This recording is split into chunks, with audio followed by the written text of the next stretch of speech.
What is going on with the world's largest CEO peer advisory group? Hey, this is Paul, and Vistage International is an incredible organization with over 600 Vistage Chairs across the country, working with thousands of CEOs and executives leading incredible companies. I got to sit down with regional Vistage executive Lee Peters. He pulls the curtain on what's going on with Vistage and all the positive noise. You're going to love this interview. Let's go jump in.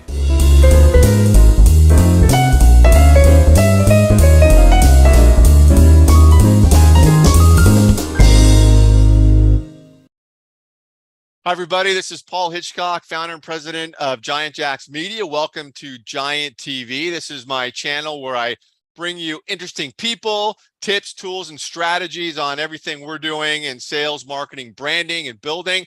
Really excited to have Lee Peters here with me today. Lee, welcome. Hey, thanks for having me. Yeah, absolutely. And Lee, obviously you and I have talked offline, had some great conversations about what you are doing. I love Vistage, incredible organization. I want to talk about, first of all, a little bit about your background. How did you get started in business? And then let's jump into Vistage, because I really want to talk about that and what you're doing. Yeah, absolutely. Thanks for asking. Thanks for having me. I'm excited to be here today. So right out of college, I was looking for a job. I found a job, moved down to Pennsylvania, a kid from Western New York, because I was in love and I knew that was the woman I was going to marry. Oh, it's always a woman. It's always a woman. It is, it was the best decision I ever made. And so I ended up taking this job, what I think is a job, working for a family business, and blink my eyes and 20 years later, I'm still working for the same company. Oh, wow. And really taught me a lot about being an operator and running a business and balancing a business between, customer service and employee development and retention, and really, taking care of your customers, your employees, and you'll grow and you'll make money. That's a product of that. Yeah. And after 20 years, I had an opportunity to come and work for Vistage. And I thought to myself, what a great opportunity to be able to engage and work with small and mid-sized businesses all across the area. And at the time, it was just, kind of like the tri-state area of New York and kind of the Washington, D.C. area. How did you know about Vistage, Lee? Like, what was your first experience getting exposed to Vistage? Yeah, I did not know anything about Vistage. And Vistage had reached out to me about this opportunity, and it matched up with my skill set. And frankly, I was in a position in my life, I was looking to buy a business, but I wasn't sure what kind of business that I wanted to buy or run. And when Vistage called me and I started learning a little bit more about it, I'm like, wow, what a great opportunity to get exposed to a whole bunch of different kinds of businesses. Yeah. And I figured out what I was passionate about. And that is this, I tell my kids all the time that I get to work with superheroes each and every day because of the work that chairs do. And the chairs are the ones that are doing the coaching to small and mid-sized business owners. They're also assembling these peer groups of, very diverse groups of other business owners that know what it's like to walk a mile in each other's shoes so that they can get it right.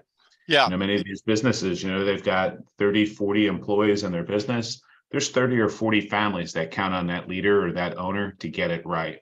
Right. And when they start thinking about the best way to get it right, they realize real quick that they're isolated and that they don't have a way to get unbiased, unvarnished perspective on the big decisions they got to get right. Yeah. And then they get introduced to Vistage, and they get to experience what it would be like to be in a group with peers that know what it's like to walk a mile in their shoes. And to help them, one, are they focused on the root cause versus the symptom?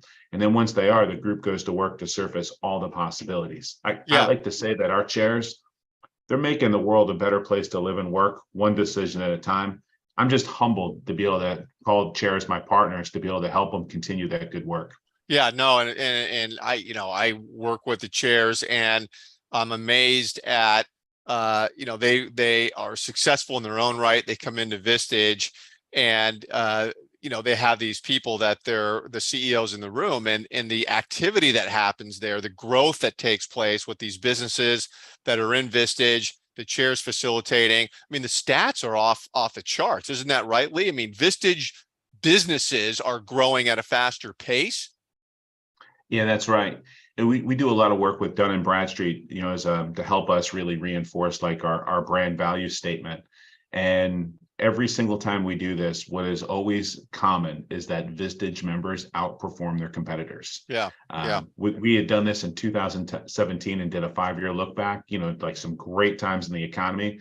And our members, they were growing at more than 2 times the rate of their competitors. Yep. And Yep. even through like the first full year of COVID, where most businesses were contracting, I think they were contracting on average about 4.6% on their top line revenue. Our Vistage members, they grew at 4.7%. Amazing. Amazing. Yeah, it's Yeah. absolutely.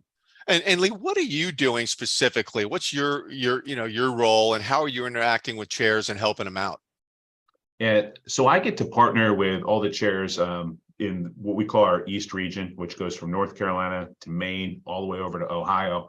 And I like to think of myself as the chair's partner. It's my job to be able to help them to grow their practice, to be able to help them, select and add new members, be able to make sure that they have the tools to provide the highest level of value to their members, places that they can plug in, sharpen their saw to get great at the art of chairing and the work they do. Yeah. I also spend a lot of time looking to help identify and bring in the right new chairs into the community. People that are at that next stage in their life, looking for an opportunity to do this prestigious work. Folks, a lot of them are former business owners that have exited their business. They're thinking about what might be next on their journey. And they look at this and like, wow, this is pretty prestigious to have that kind of, like, they get to influence the few that impact the many. And they can build one heck of a business, looking for entrepreneurs. And then it's my job and my team's job to ensure and help support their success, to get their groups up and going, and to help them continue to build their practice however they want it to look. What do you look for when you're interviewing candidates to become a chair? Are there certain traits that you say, okay, this is a common thread woven throughout successful chairs that you look for? Comment a little bit about that. I'm curious. I love it when I have an opportunity to talk to people with an entrepreneurial spirit, former business owners, people that have built businesses, have led businesses, led teams.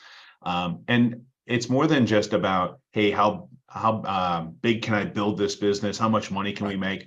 They're the ones that when you talk to them about things that they loved most about when they were a leader, it was about the coaching, the developing, and the mentoring of folks on their team.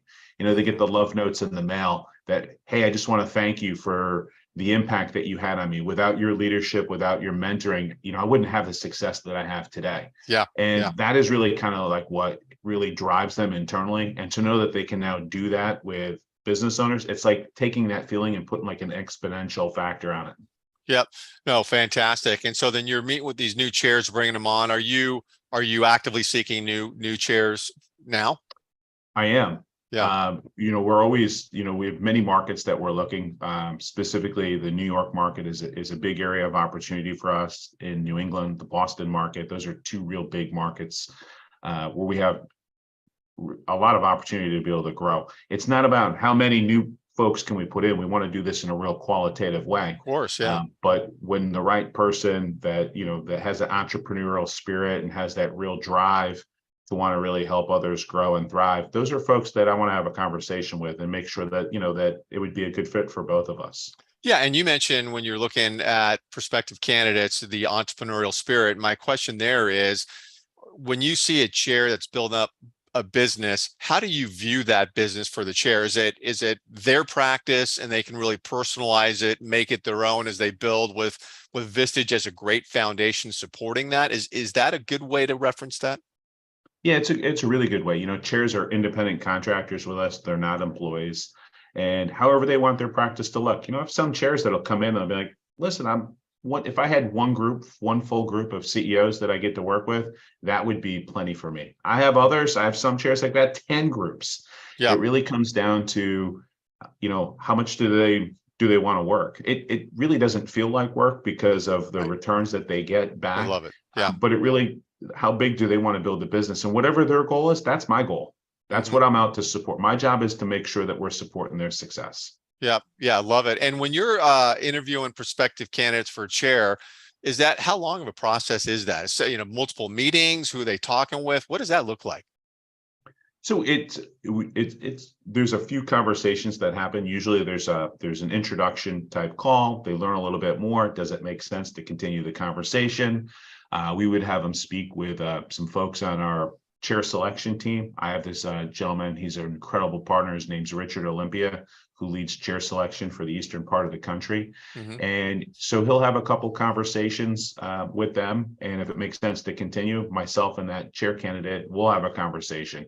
And it's all really about, do they really understand what it is that they're considering, making sure that they're all in, and making sure that it's really a good fit, that they're gonna be a great addition to the Vistage community, and we're gonna put them in a position where they can grow and thrive, helping other leaders. Yeah, and I know you don't throw people, in the water without a paddle, because if they come on board, there's Chair Academy, there's a lot of support, there's so they've got a big system internally to help them be successful. We have an incredible apparatus and a support structure. Today's actually a special day in Vistage. Today's our 65th birthday. Oh, is that right? Yeah, and we've worked with over 100,000 leaders in those 65 years. There's over 600 chairs in the United States and over 1,200 worldwide. I think we know a thing or two about the support that we got to provide chairs to be able to help them get their practice up and going. But the support it's incredible. Yeah. Sometimes I think when we're looking for entrepreneurs, it almost might be too much, because entrepreneurs are used to building on their own. And I like to look at this as kind of like entrepreneurship with an infrastructure. Yep. No, love it. And I know the groups that are being built are chief executive groups and trusted advisors and key executives. And you got a whole array there of groups that can be focused on. Yeah, we typically start with like a chief executive group or a small business group. Really, the distinction is one has a management team, the other is more of an owner operator. And that's typically where chairs start with one of those two. Okay. They typically get one or two of those, and then their members start saying to them, hey, Paul, I've got these folks on my team. I could really use your help in their development. We have the CEO-led strategy, and our strategy is really to help our CE members with their development, their leadership development opportunities in their organization, so that if we can help their folks grow and thrive, we're just helping execute the strategy of the organization, help increase the culture. And what that does is create more white space for the CEO to be able to grow and scale their business. It's a lot of fun. Yeah, no, it's fun. Yeah, I get so much positive feedback from every chair I talk to. Lee, great information. I want to tell everybody listening, get connected with Lee. His information is going to be around this video, wherever you're watching this. We stream this everywhere. So get connected. Lee, I want to thank you for coming on board. Love to track your progress. I'll have you back on, but thanks a bunch. Hey, thanks, Paul. It's been great spending some time with you. Absolutely. We'll see you soon. Take care. All right.